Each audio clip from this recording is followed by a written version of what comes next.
The finalisation of the CSD regulation seemed to be being held up a bit within the Parliament and the Council. Has the ESMA actually got contingency plans to start work on secondary legislation and technical standards?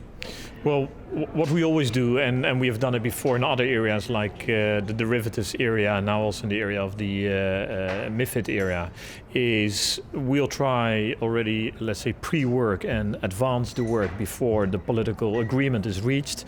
So we start at an informal level already, making working groups to prepare for the technical standards or the technical work that we probably will get once the political agreement is there.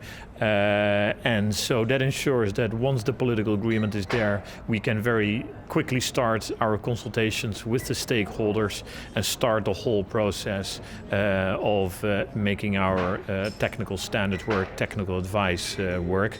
Still, even if we prepare for that moment in advance of the political agreement, of course we need to be careful not already to somehow prejudge the political agreement. In the end, what we have to do will of course be determined by the Council and Parliament, but doing already work in advance helps us to meet the deadlines. But still, I would argue that we at least need about a year to do our work. That year is needed because this is highly technical matter which has an influence, major influence on stakeholders, market participants, and so it's very important that we also give sufficient time to the technical side of the implementation of these type of new proposals. Getting the legislation right is very important, but subsequently making sure that the technical standards also work properly is really a separate job that needs sufficient time and attention. The technical standards are obviously very complicated and a lot of work still has to be done. Can they be in place by the time T2S, in theory, goes live in June 2015?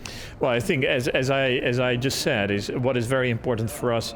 We can only really start our work. We try to advance much of our work as possible before there's political agreement, if it's not there, of course we cannot already complete the technical work, and for that we will really need a year's time. And how that will impact the T2S, I think that is more for the T2S people to make that judgment.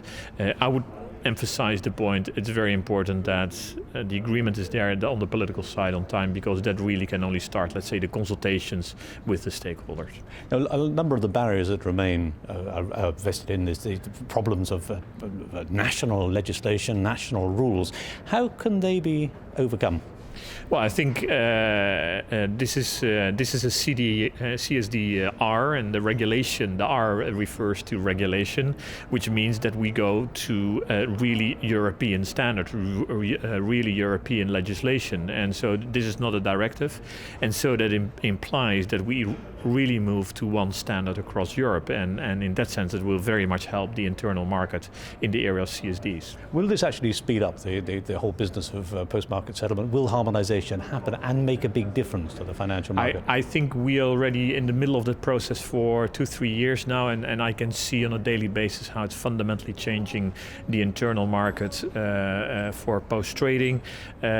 Some people say we are focusing very much on the stability, on the safety issue, but I see these issues very much interlinked and together with the internal market issue. So if you have common stability rules across the EU, that also means that you have, for that area, common rules across Europe, and that you have an internal market for that area. So for me, stability and the internal market go very much hand in hand.